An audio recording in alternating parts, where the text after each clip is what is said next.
Olá, meus queridos e queridas, muito boa noite. Hoje é uma quinta-feira, dia 27 de agosto de 2020. Eu quero que você abra sua Bíblia, por favor, em 1 Coríntios capítulo 3. Eu farei uma exposição do verso 10 ao verso de número 17 e vou pedir que você, durante a exposição, leia como eu o farei, ok? Bom, nesse trecho de sua primeira carta aos Coríntios, o apóstolo Paulo desenvolve o pensamento da edificação, da construção. Ele faz isso do verso 10 ao verso 15.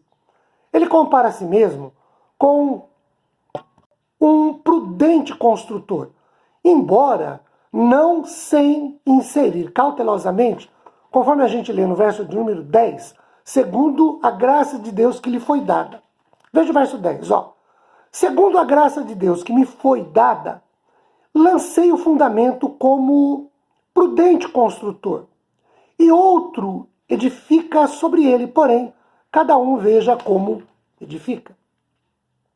Vejam, quando ele fala aqui, segundo a graça que Deus lhe deu, ele lançou o fundamento, a palavra graça aqui, charin, em grego, significa mais que uma comissão apenas. Inclui a ideia do poder capacitador de Deus, que em outras palavras, Paulo assume aqui o compromisso de que ele não dirá nada que obscureça a primazia, que é de Deus, e a insignificância dele, Paulo, como ministro do Evangelho. Quando ele fala de um prudente construtor, a palavra construtor aí vem de arquitecton, ou da nossa palavra arquiteto, né? Que era o homem que superintendia a obra da construção.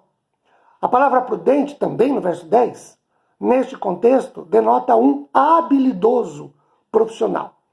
Vamos ver como é que Paulo apresenta essa situação de construção, de construtor, de obra. Então vamos lá. Olha o verso número 11. Porque ninguém pode lançar outro fundamento além do que já foi posto, o qual é Cristo, é Jesus Cristo. Paulo chama atenção aqui para alguns fatos importantes. Primeiro,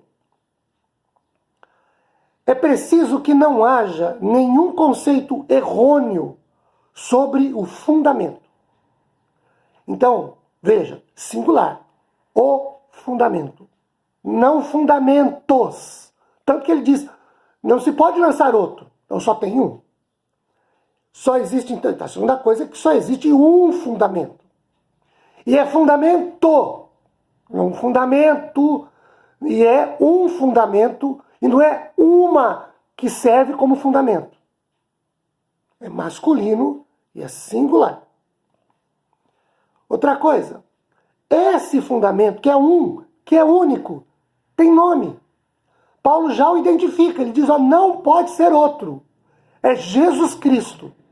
Então não tem outros, não tem outra, não tem uma que serve de fundamento, não tem uns fundamentos. É um só, é masculino e o nome dele é Jesus Cristo. Não existe outro. E Paulo diz, não pode haver outro fundamento. Olha o verso de número 12. Contudo, se o que alguém edifica sobre o fundamento é outro, não é o fundamento que é outro, é o que se constrói sobre ele. Verso 12. É ouro, prata, pedras preciosas, madeira, feno, palha.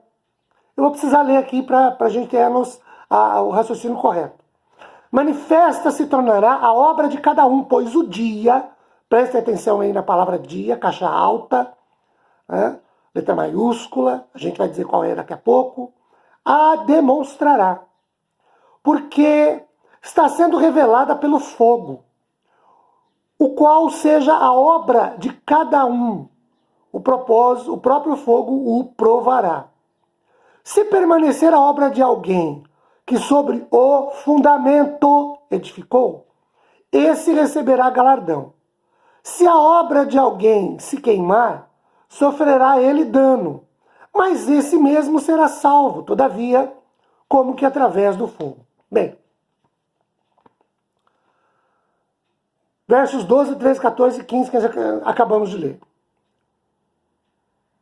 Só se pode, havendo um fundamento, edificar sobre ele.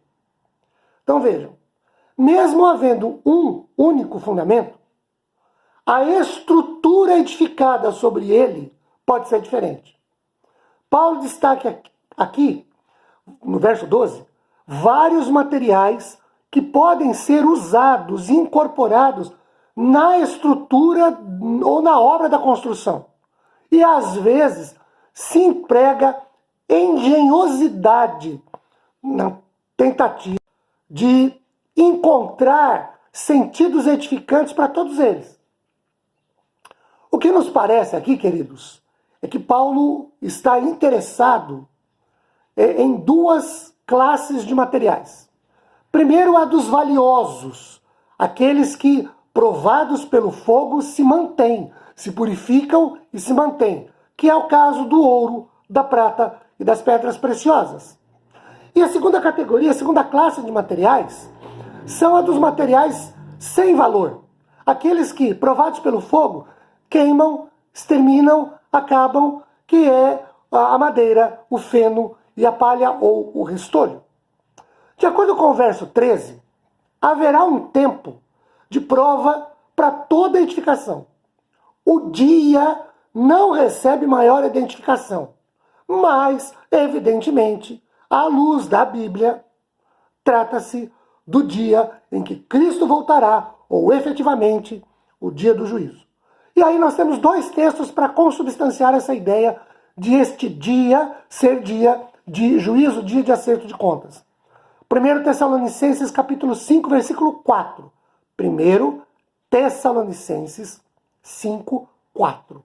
Mas vós, irmãos, não estais em trevas, para que esse dia, como ladrão, vos apanhe de surpresa. Então, o dia como volta de Cristo, como julgamento. Ou julgamento. Hebreus capítulo 10, 25. Hebreus 10, 25.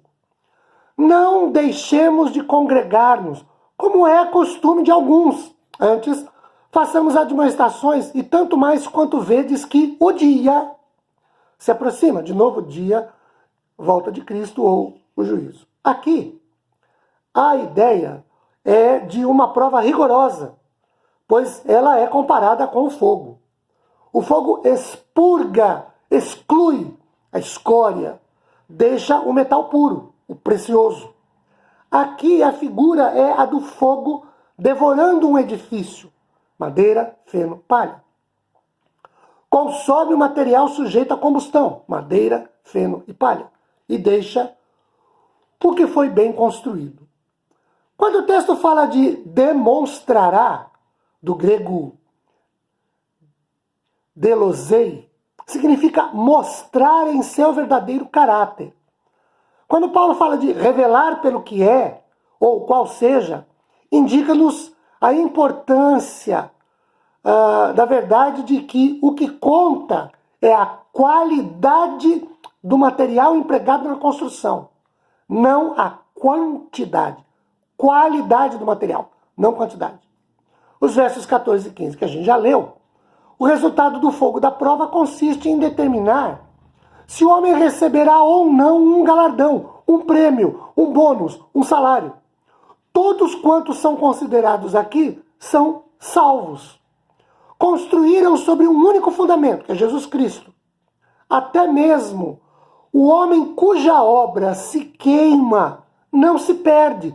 Ele não se perde. Ele continua salvo. A distinção é feita não entre salvos e perdidos, salvos e condenados, mas entre quem constrói bem e os que não constroem tão bem assim. Quando o texto fala de sofrerá dano, significa que ele perderá a preciosidade do seu galardão, como um trabalhador que perde, por exemplo, parte do seu trabalho quando ele é mal feito. Mas a obra de cada um é provada no fogo, só que esse cuja obra é provada, ele não perde a salvação. Bem, quando a gente para pensar do que Paulo fala, um ramo da teologia escatológica ou da escatologia, o pessoal da escola pré-milenista, eles entendem que este texto diz respeito no dia do juízo final, ou no dia da volta de Cristo, do tribunal de Cristo. Por isso eu citei a escola pré-milenista. O que está inserido aqui, de que trata o assunto, é muito simples. Tribunal de Cristo, todos salvos. Por isso, não é juízo final para a escola pré-milenista. É tribunal de Cristo. Porque no juízo final, essa escola entende que não haverá julgamento para cristãos. O julgamento para salvos já se deu no tribunal de Cristo. No juízo final, é apenas uma situação condenatória. Quem comparece diante de Deus, comparece apenas para receber a sentença. Não se pode ter salvação no dia do juízo final. Por isso aqui envolve o tribunal de Cristo. E no tribunal de Cristo, só salvo comparece. E aí, a obra de cada um feita aqui, ela é avaliada, ela é provada pelo fogo. E aí, o que a gente faz aqui? Ora, evangeliza, dá bom testemunho, procura uma vida de santificação, procura uma vida que honre a Deus, que agrade a Deus, que sirva ao Senhor, que o compromisso maior seja com o reino de Deus, que busque em primeiro lugar as coisas do Senhor. Isso são obras, ou essas coisas todas são obras. Ir à igreja, ir à Bíblia, vida devocional, vida de temor a Deus, isso são obras. Obras que se constituem em ouro, em prata ou em pedras preciosas. O fogo no tribunal de Cristo as purifica, as que se manterem puras e íntegras, essas servirão de galardão, ou somar-se-ão para o galardão do salvo. Aquelas que a gente fez aqui, mas que provadas pelo fogo, madeira, feno e palha, se extinguiram, não perde a salvação, mas deixa de ter um galardão maior ou um galardão menor. É disso de que trata o texto na visão da escola escatológica pré-milenista. Os versículos 16 e 17, quando Paulo diz no verso 16, não sabeis, é uma censura suave, introduz uma pergunta sobre um assunto que deveria ser de conhecimento geral. Os crentes são o santuário de Deus, o que esclarece que Paulo está se dirigindo à igreja, ao povo, não apenas à liderança da igreja. Há duas palavras gregas para templo. Uma é hieron, que inclui todos os recintos do templo. E a outra é naos, empregada aqui neste versículo, que denota o santuário propriamente dito, o que ratifica a tradução que a gente usa, revista e atualizada.